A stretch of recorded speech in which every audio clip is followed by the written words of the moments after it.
friends, to a new video. My dog is standing right beside me and I'm really hoping that she doesn't get the zoomies while I'm filming. I have fallen into a bit of a reading slump again, unfortunately. I really want to just read what I feel like reading, and I was thinking, what is a good concept that will allow me to read whatever I want to read in the moment? I didn't want to do another mood reading vlog because I know that that would allow me to read very freely.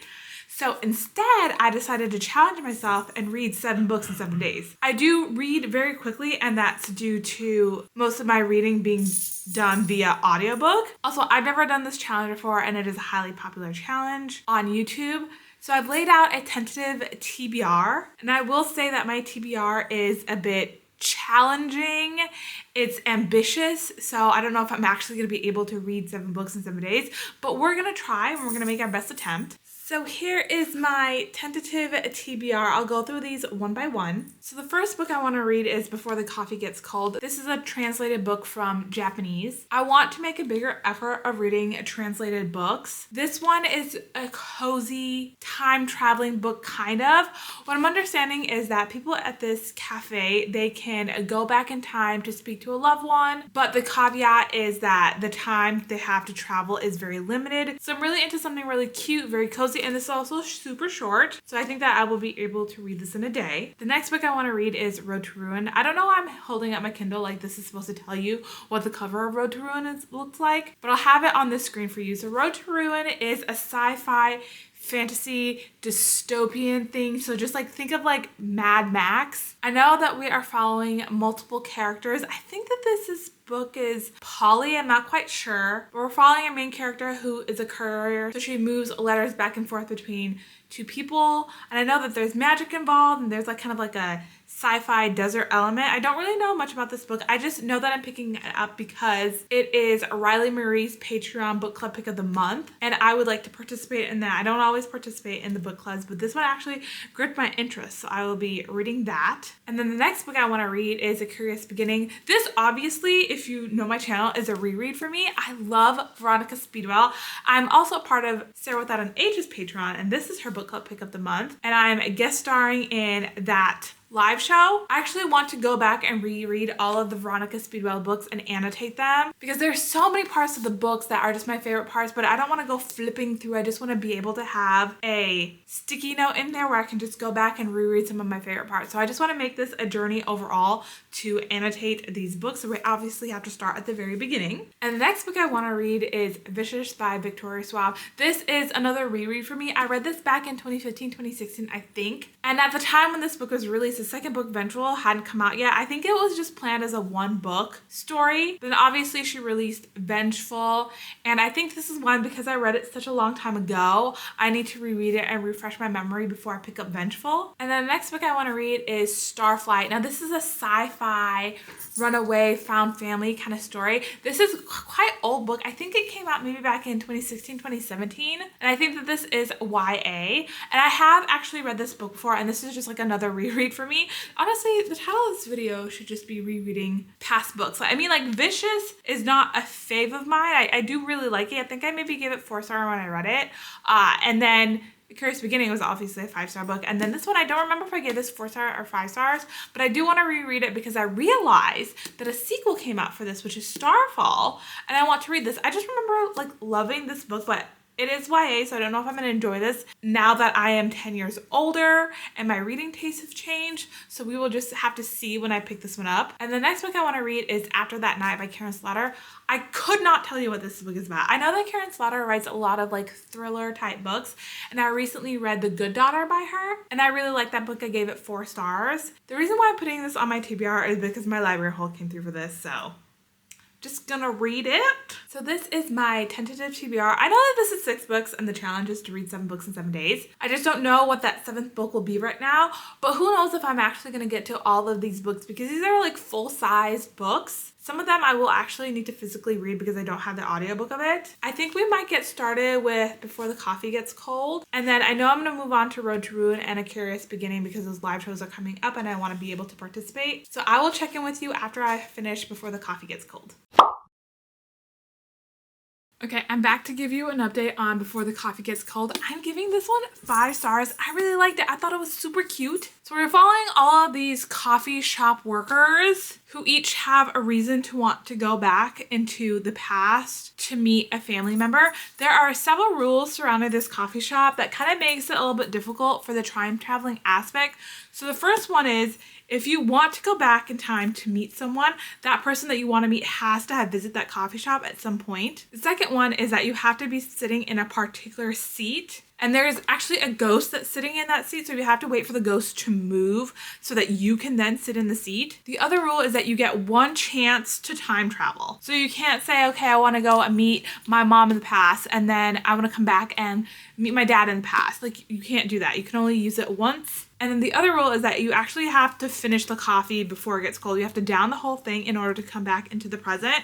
And if you don't, you're actually become a ghost and you're trapped in that seat. So you like switch places with the lady that's the current ghost. So all those rules have hindered people from wanting to like use this time traveling experience because they're like, oh, it's too tricky. There's too much stake. And also like, if you don't have that person that's visited the coffee shop, then what is the point of time traveling? So we're following 4 different people that decided that they want to time travel. So we're following this boyfriend, girlfriend who have split up, and the girlfriend wants to know if she had said this one thing, would it have made a difference for him? And then we're following a set of sisters where one of the sisters passed away and the grieving sister wants to go back in time to talk to her sister or see her one more time. And then we're following a husband and wife who the husband has dementia and the wife wants to go back in time to speak to the husband at a point in the husband's life where he didn't have dementia. And then we're following a mom and child.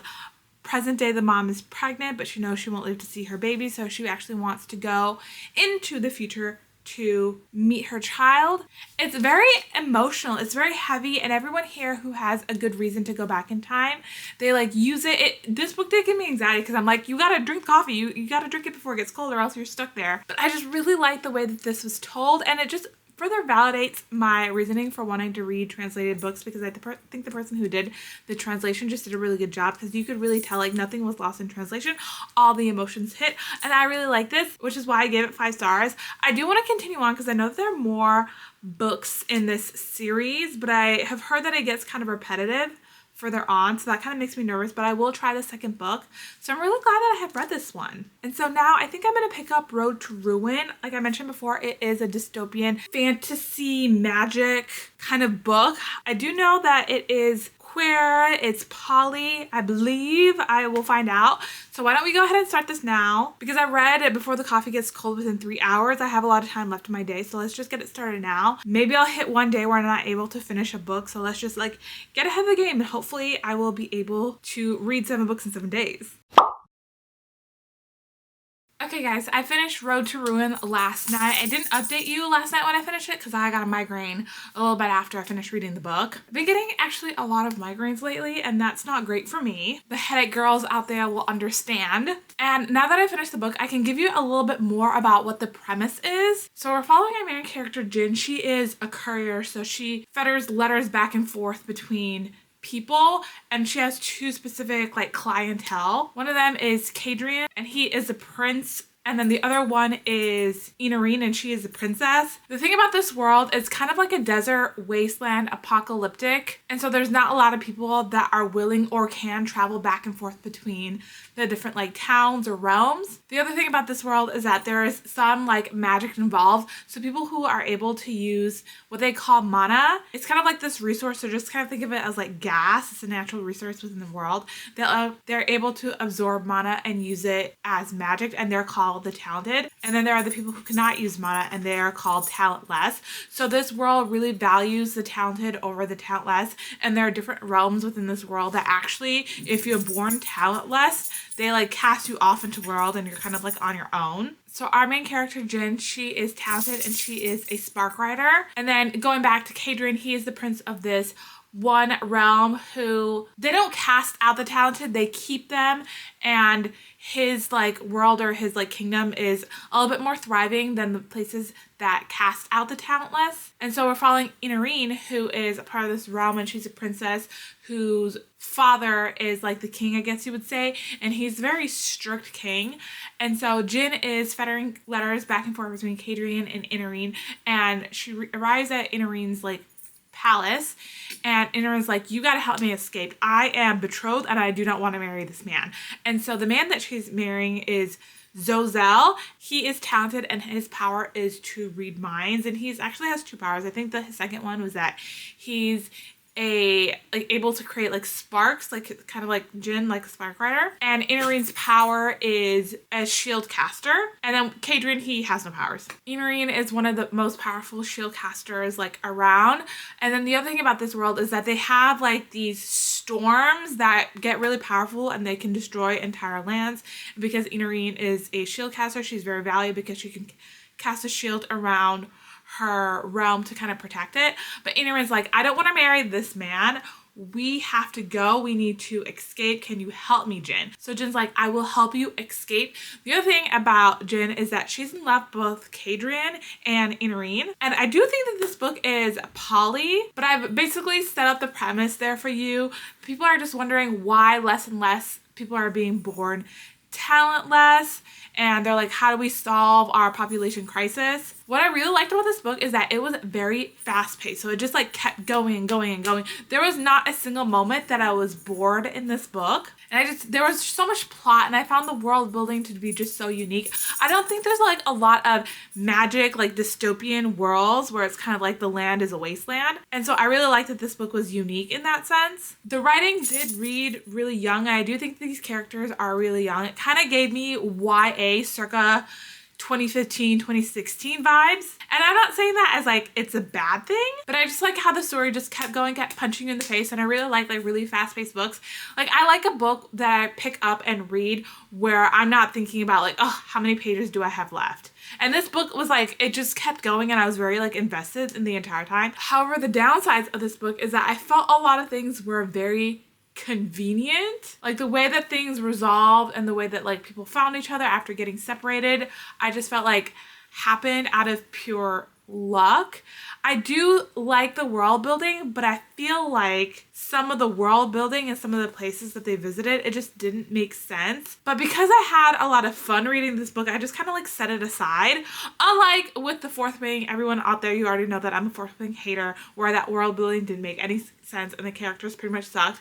This was not like that. Like I like the story for Road to Ruin. However, there was some world building plot holes that I was like, I can see a plot hole there. I can see a problem there, but I'm just going to ignore it because I'm having so much fun with the book. So I gave this book 4 stars. I think this is the only book that Hannah Lee has written. I could be wrong about that. And I do know that this one is supposed to be a series. I don't know when the second book to Road to Ruin is going to come out, but I will be picking up because I like this one a lot. I hope that this book does continue on with building this poly relationship between Jin, Inarin, and Kadrian. Like I hope that they are a poly couple or a poly throuple, if you will. So now that I have finished Road to Ruin, I'm gonna pick up Vicious. Vicious is a book that's been out there for a very long time. I don't think I need to give a synopsis of what Vicious is, but I will just in case one of y'all have been living under a rock and have not heard about this book. But this is one of the very early books that V.E. Schwab has written. And we're following 2 main characters, Eli and Victor. They are both students at this one university. And I don't remember who, but one of them decides to study EOs or extraordinaries. So basically an EO is someone who has superpowers, kind of like think of like the X-Men. And it's very much giving Professor X versus Magneto vibes in this book, how these characters like used to like each other and then something happened and then now they're like mortal enemies. So I'm excited to pick this one up. I think I will be able to finish it today. And this is like a full-length book. Not that to say that Road to Ruin and Before the Coffee Gets Cold isn't, but this is like a bit of a thicker book than those ones. So it might take me all day. I'll update you guys once I have finished this book, and this will be day 3 and the 3rd book that I finish for this challenge. Okay guys, I have finished Vicious. I am going to give it 5 stars. I'm so surprised because I went into Goodreads to see what I gave it when I initially read it back in 2015, 2016, and I gave it 3 stars. And now I'm like, girl, what were you thinking? This book is so good, so complex. I love the relationship and just like the vitriol that Eli and Victor have for each other. So to give you a little bit more about this book, Eli was studying extraordinaries with the intent of making himself an extraordinary in order to prove his thesis. And Victor and Eli are kind of like academic rivals, sort of, in a sense. And once Eli succeeds in becoming an extraordinary and he gets his superpower is to be able to like heal really quickly. Victor's like, I want that. He's a little bit jealous. He's like, you can't succeed me in our academic like rivals. Like, I need to have superpowers. So he is hell-bent on getting his own set of superpowers. And so he does it at the detriment of Eli's girlfriend, who ends up dying helping Victor out. So Victor's superpower is to cause pain in others and to be able to take it away. And once Eli realizes that Victor is able to give himself superpowers, he's like mad about it. I think Eli wanted to be like the only one of them to have superpowers, and Eli gets so jealous that he's like, well, you killed my girlfriend, you're going to jail. And he like shoots him in the back, casts him off, he's in jail. And Victor's like, when I get out of here, I'm going to get my revenge on Eli. And so he does get out of prison, and when he's in prison he meets another inmate. His name is called Mitch. He's kind of like a big burly guy, and Mitch is like, yeah, I'll help you get your revenge on Eli. And then on their way they meet a set of sisters. So we have Serena and Sydney, and they're also extraordinaries. They were caught in like an accident on a lake where the frozen lake gave through, and they were caught into the frozen lake, and like people thought they had died, but they like came back. And Serena's superpower is to like make anyone do her will. So if she tells you, go over there and close the door for me, you can't help but do that. So it's like the power of like impression. And then we have Sydney, whose power is to bring back the dead. So 10 years has passed from when Victor was in jail, and now Victor is released and he's getting his revenge. Eli meets Serena. I think they're like boyfriend girlfriend. They meet at the college, at her college, I believe. And because her power is so powerful, I mean, it's the power of impression. She can make you do whatever she wants you to do. Eli was like, I can use you for my greater master plans. In that time, he's kind of like got it in his head that extraordinaries are unnatural and that they shouldn't exist. So he's on a mission to murder every single extraordinary that's out there with the help of Serena. I think Serena kind of just buys into it because I think she like gets indoctrinated to like Eli's like thinking. Eli asks Serena, like, I know you have a sister that you mentioned as an extraordinary, like, can you bring her for me? And they end up shooting at her and believing that she's dead, but she's not dead. And when she runs and escapes, she runs right into the hands of Mitch and Victor, and Mitch and Victor are like, we'll protect you.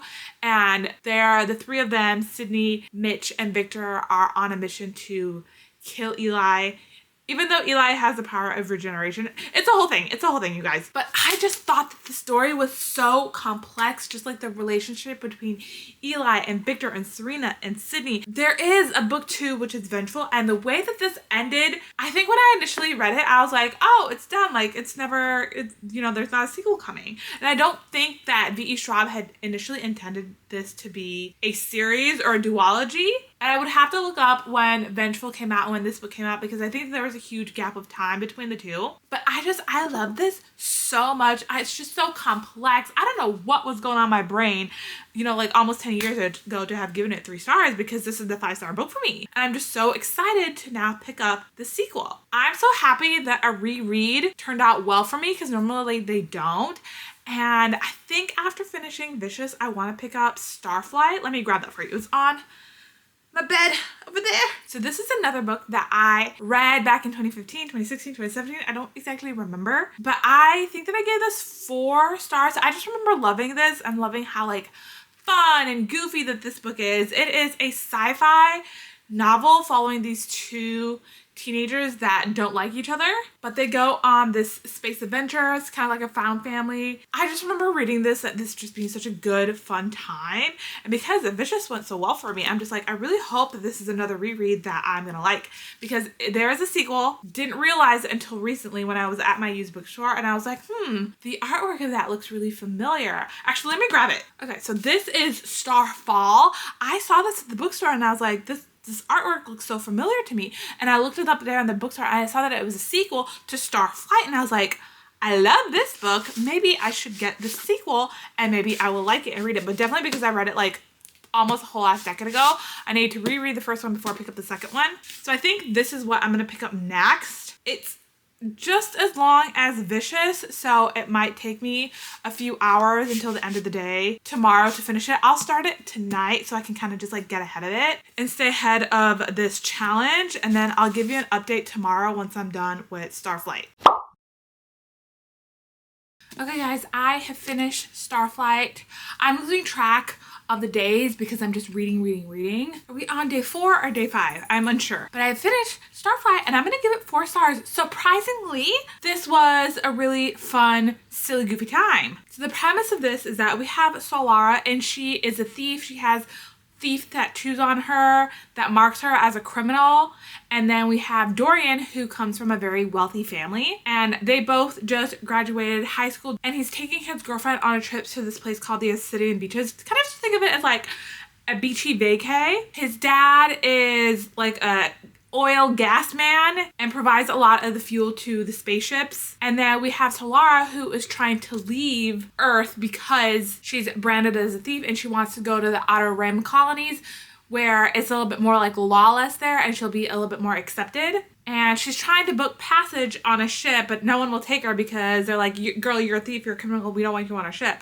And then Dorian sees her and he's like, well, you come on my ship. They hate each other actually in the very beginning of the book. He's like, you come on my trip, you'll be my indentured servant while we're traveling to the Obsidian Beaches. Once you get there, then you can book your own flight to the Outer Rim. That's as far as you go. But what happens is he is very like mean to her, and he didn't notice that she had tattoos until they were already on their trip. He's like triggered by her being a thief, and he was like, you know what?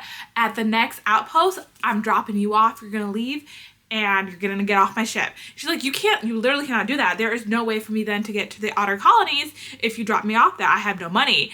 And so she devises this plan. She's like, I'm going to stun him, because she was given like this like stun gun that injects chemicals into you that really just like paralyzes the person. And so she's like, I actually will not be staying at this outpost. So she injects him, and then when he wakes up, he loses all his memories.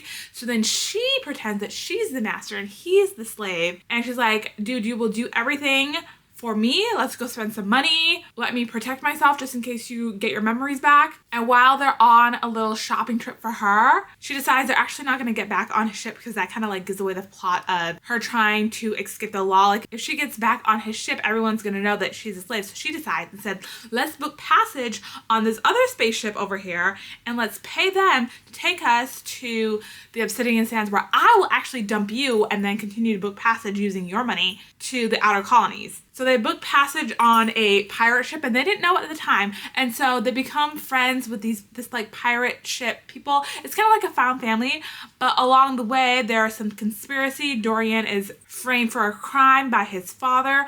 They're trying to avoid the law, not only for her, but for him. And it's just a really good like found family journey type story. The thing about me is that I love journey type stories. I think it's because I love Avatar: The Last Airbender, and those kids were all over the place. They were on so many different islands, meeting so many different people, that I love stories like that. And this was just like a good, fun time. Solara and Dorian started out as enemies, but they turned into lovers. I really, really like their love story. I ended up giving this book 4 stars, but I'm gonna tell you right now that this book is not for everyone. I actually would not recommend most people to read this book because it is YA, circa 2016. And it's written very, very much like YA from that time. I just think that you have to really, really like YA in order to like this book.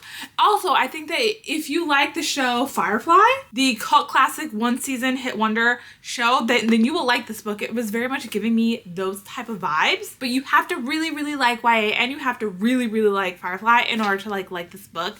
I'm giving it 4 stars only because there were some moments that were kind of cringe and a little bit absurd.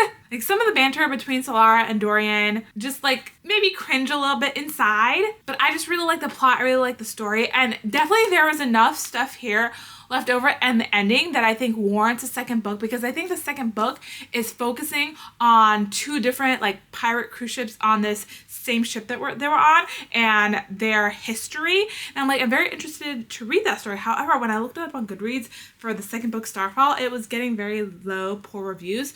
So that makes me a little concerned. But I do want to read it fairly soon because I don't want everything to follow my brain. It's like 3 o'clock now, and so I have time to start another book book and kind of like get ahead of myself. So I think what I'm gonna do is that I'm gonna pick up A Curious Beginning. Again, this is gonna be another reread for me. Sorry, the last couple books have been rereads. The Patreon book club pick for Sarah Without an H's Patreons is this book, and the live show is coming up this weekend, and I'm a guest for that live show, so I actually need to read this book and kind of refresh my memory as to what happened here. I read this book last year in November, which is still like fairly recently, and like this is one of my favorite books of all time. Like this is one of my favorite series ever.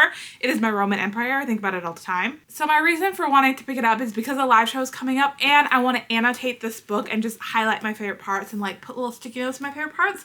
So I think I'm gonna pick this one up next and get ahead of myself. But I swear the next book that I will read will actually be a new book for me. It won't be a reread.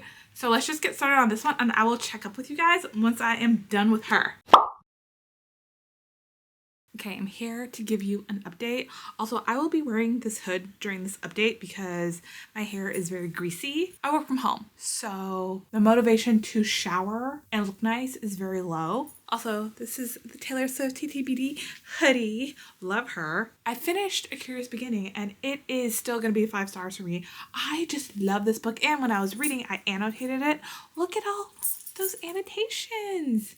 This is the first time I've ever annotated a book. And I think because I read 8 of the books that are out right now, there's actually 9 books out right now, but I'm up to book 8. I want to go back and annotate all of them so that I know where all my favorite parts are. So I did different colors. So I did red for like romantic moments between Veronica and Stoker, and then blue is specific to Stoker. Purple is specific to Veronica. Green are for new characters that are introduced. And then yellow is for plot lines that will be important later on into the series. When I read this the second time around, I definitely picked up on some Easter eggs that Deanna Raybourn put in here that are more important later on into the further books. Like there was an Easter egg for book 7 that is mentioned in here, book 1, that when I read it, I was like, Miss Deanna Raybourn, do you have the mind of a mastermind for laying that plotline out so early on? I think so. But anyway, if you've never heard me talk about this book, it is a Victorian Regency romance mystery book. That was a lot of genres to just throw into this one book. So we're following Veronica. She's a lepidopterist, so a butterfly scientist. And at the very beginning of the book, one of her aunt dies. She's like, okay, well, peace out. I'm out of here. But then she runs into this man. His name is Alexander. He is a baron. And he's like, you must come with me. You are in danger. And then a nefarious man attacks her. And she's like, okay, yeah, I'm going to go with you because you seem less dangerous. And so the baron whisks her away to London. He's like, I need to put you in the care of someone I can trust that will guard you with his life. And so that person is Stoker. So Stoker is a taxidermist. We first meet him and he's working in his shop. He's putting like an elephant together. It's not like a love at first sight type of thing, but she can see that there's a kinship between her and Stoker. But they are kind of whisked away on this journey once the Baron Max is found murdered, and Stoker's like, something ain't right here. We gotta run. I really do think that someone is after me, Veronica. We gotta go someplace safe. So he takes her to some friends, and his friends are in a traveling circus, and they spend like a good, I want to say like half of the book with a traveling circus, where I think was my favorite parts of this book because it really laid out the beginnings of their slow burn romance. But after a bit, they have to flee once they get found out there, and then they head back to London, and they really decide to put together why someone is after Veronica. Who is she? Who is her family? Because she's an orphan.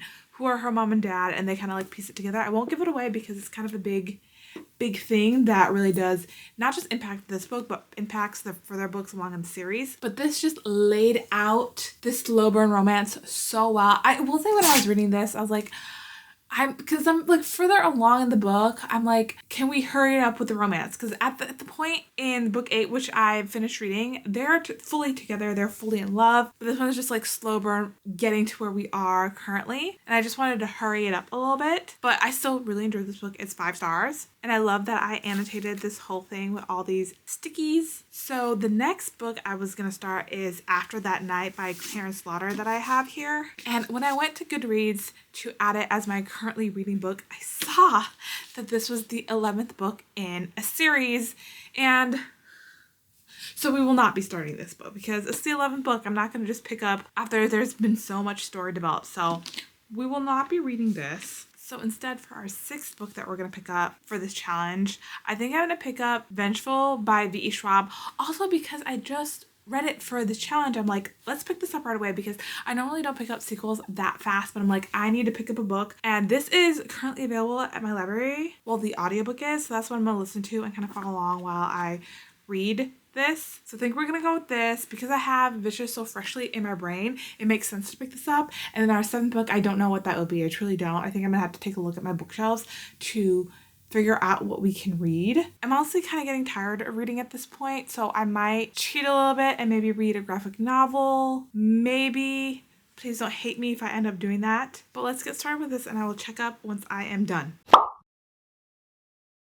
I have finished Vengeful. I actually finished it last night, but I got a migraine, so I didn't feel like recording. This should have been a week in my life, including like vlogging, because I get multiple migraines a week, and that is just the way the world works if you are a headache girly like me. But back to the book, I'm gonna give it 4 stars. I really, really like this. I didn't like it as much as I liked Vicious, but I do think like the characters and everything was like still really like complex in this book. I was seeing a lot of like feedback or criticism saying that this book built up a lot of plot for it to like lead to nowhere, and I kind of disagree. So this book picks off exactly where we left off in Vicious. If you know what happened to Victor, then Sydney uses her powers to like bring him back, but she brings him back wrong. His powers are on the fritz, if you will. He's been having episodes where his powers will kind of like short circuit and it will cause pain for him and he's not able to control it, and it'll inflict pain on others. And then he also dies during these episodes. So his mission for this book is to figure out how to like cure himself or how to get control of his powers like that again. But then we're also following Eli, who's actually in jail. If you remember the detective Stell in the previous book who was working with Eli to hunt down EOs and kill them, he's actually made a director over this part of government that's called Eon, which is like the extraordinary, don't know what the N stands for, but their purpose is to track down EOs and put them into jail. So Eli, at the beginning, he's very much not aware that Victor is alive, and he is actually helping Stell to continue to track down EOs. But then we're following another protagonist in this book. Her name is Marcella. We start out in this book being a human, and she is the wife of this mobster, and she finds out her mobster husband has been cheating on her, and she attacks him, but he attacks her back, and he sets fire to their apartment. He fully intends to kill her, but she survives, and then she gets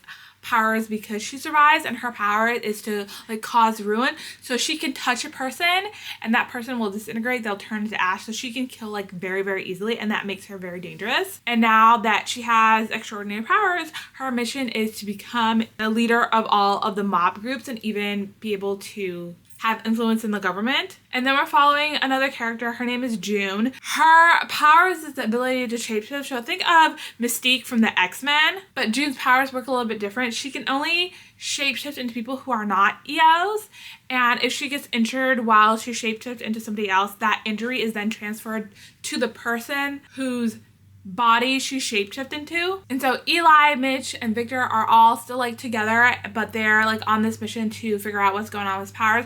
So Eli's like, what if I track down some EOs that will be able to cure me? But then he also takes it a step further and like kills those EOs because he doesn't want anything to be able to trace back to them, because he knows that Stell is still around, Eon is still around.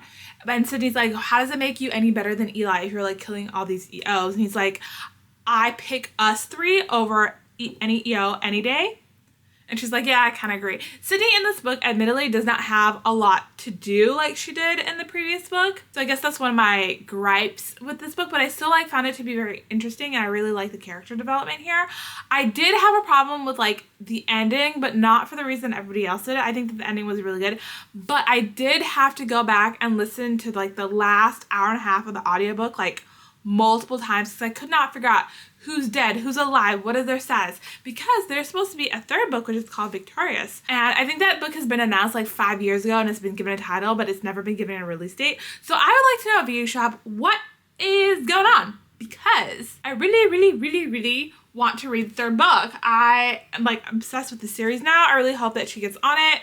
I know that there was like a 5-year delay in between when Vicious came out and Vengeful, so maybe hopefully she'll be coming out with Victorious soon, hopefully, and that will maybe resolve Eli and Victor's like problems. Maybe one of them will actually be dead. Anyways, now that I'm done with this book, I only have one book left to read for this challenge, and I think I might actually cheat on this last book and read something very small and not a full-length novel like I've been doing, because I've been getting migraines a lot this week. I just want to kind of give my eyes a rest and just relax a little bit. So I want to pick up Lore Olympus. I actually have the entire series right here. This is the Illumicrate like special edition hardcover sprayed edges version of it, and I bought this and it was admittedly very expensive without knowing very much about this book. I just saw the covers and I was like, ooh, those sprayed edges are beautiful.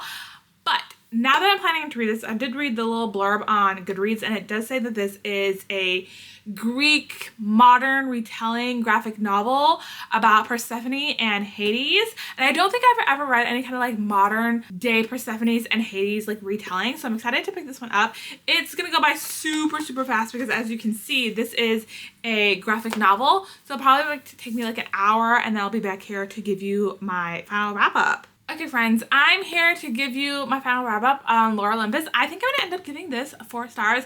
I really liked it. So we're really following Persephone. She is like a lower level like goddess, and she's finally been able to like get out into like Greek society and like meet new people. And she meets Hades the very first night that she's out, and they kind of like, you know, are crushing on each other, but she's also like, oh, this man is Hades. So it's Hades, Poseidon, and Zeus that are super, super powerful. They're like the big bad Greek gods. And she's like, oh my god, he can't be interested in me. And I'm like a lower level like goddess, like why would he ever be interested in me?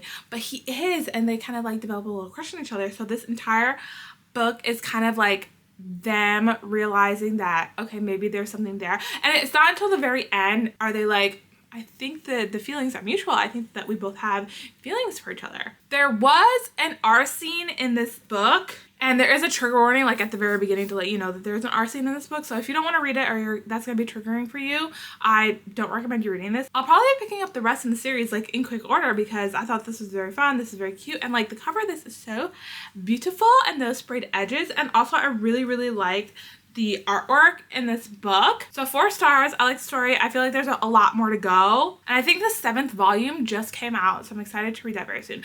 But anyways, let's give you a wrap up on every book that I read for this challenge. So these are all the books that I read for this challenge, minus Road to Ruin because I don't own a physical copy of that. Let's go through all of these books one by one. So the first book I read was Before the Coffee Gets Cold, which I gave 5 stars. This is a time travel-y, cozy fantasy book. I really liked it. I don't think I need to say much about this book other than what I already said in this video. And then I read Vicious, which I also gave 5 stars. And I'm saying this, I realized that I gave 2 books 5 stars in this video. I don't think I need to go much into this one because it's a book that's been out there for quite a while. But if you want complex characters, if you want superheroes, I think you would like this book. Think of it more like The Boys, but less NSFW. And then I read Starflight, which is a sci-fi YA that I gave 4 stars. I honestly would not recommend a lot of people to read this book. You really need to like YA and like really, really like YA in order to pick up this book. But I thought this was like a fun, good time. It's so hard for me to have fun while I'm reading books because most books I don't end up liking, but I did end up liking. And this was a reread along with Vicious. And then I read A Curious Beginning by Deanna Raybourn. This is obviously another 5 stars. It's a reread for me. I read this because I had to read it for Sarah with Anna H's Patreon book club pick, and I ended up annotating it, and I really, really like that I annotated it. I think I will go ahead and do that for all the books in the rest of the series. This is a cozy mystery Regency romance. If you want slow burn, this book is for you. This is one of the few books that I have read that I like actually won't be accepting any criticisms on it because I love it so much. And then I read Vengeful, which is the 2nd book in the Villain series. I'm really excited for the 3rd book, but who knows when that book is going to get released, so it can wrap up the storyline and this enemies book between Victor and Eli. And the next book I read was Lore Olympus, which I gave 4 stars. This is pretty simple. It is a graphic novel book, a Hades and Persephone retelling, if you will. And then the last book I read, which I don't own, is Road to Ruin. That is a sci-fi dystopian. I think it's classified as adult, but for me it read a lot like YA. It is a poly or queer story. It's fantasy. It's like a mixture of a lot of things. It's hard to like pinhole that book into one genre, but I really liked it. But it is another book where I feel like you need to like YA or the writing of YA in order to enjoy that book. Anyways, I am surprised that I was able to read 7 books in 7 days, and like pretty much 7 full-length novels almost. If you put any of the books that I just read here on your TBR, please let me know. And if you've read them, please let me know what you think about them. And if you like this video, please subscribe, please give it a like, and please comment below. And I will see you guys in another video next week. Bye!